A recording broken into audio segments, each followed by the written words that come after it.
তুই একটা স্বার্থপর। হ্যাঁ আমি স্বার্থপর, আমি একজন স্বার্থপর সন্তান, আমি একজন স্বার্থপর ভাই, আবার কখনো কখনো আমি একজন স্বার্থপর স্বামী। আচ্ছা আম্মা, আমার একটা কথা বলো তো, আমার বাপ যখন মারা যায় তখন আমার বয়স কত ছিল?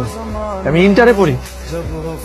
সেই বয়স থেকে আমি পুরো সংসারের হাল ধরছি, এতটুকু একটা পোলা পুরো সংসারের হাল ধরছি।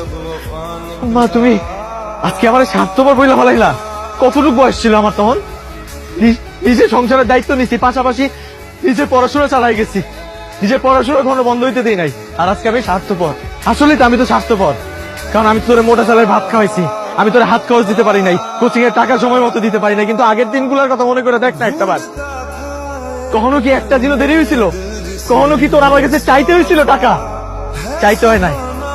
আমার ওষুধ কিনতে পারি নাই আমি 2টা মাস, যে আমি আমার ওষুধ কিনতে পারি নাই, আমার ভিতরে যে কি গেছে এটা শুধুমাত্র আমি জানি। কতটা কষ্ট আমার চোখের দিকে আমি তাকাইতে পারি নাই 2টা মাস। কিন্তু কখনো তোমরা একটাবার আমাদের জিজ্ঞেস করছো যে আমার এই অবস্থা কেন?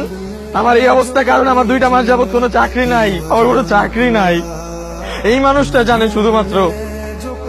তোমরা কষ্ট পাবা, তোমাদের আমি বুঝতে দেই নাই। আমি চেষ্টা করছি যাতে তোমরা না বুঝো, আমি ম্যানেজ করার চেষ্টা করছি, কিন্তু তাও আমি পারি নাই। একটা মানুষ যে পুরো পরিবারটা চালায়, সেই মানুষটা যখন পরিবারের মানুষের জন্য করতে পারে না, সেটা যে কত কষ্টের, কত লজ্জার, তোমরা কেউ বুঝবা না, কেউ বুঝবা না। কারণ আমি তো স্বার্থপর ভাই, আমার ভুল হয়ে গেছে। আমি তোর সব আবদার পূর্ণ করতে পারছি না, আমার মাফ করে দাও, আমার মাফ করে দাও আম্মা। তোর পাও ধরতে হবো, তাহলে আমার মাফ করে দে, আমার তুই মাফ করে দে। আমি পারি নাই রে বোন, আমি পারি নাই, আমার মাফ করে দাও। আমি স্বার্থপর।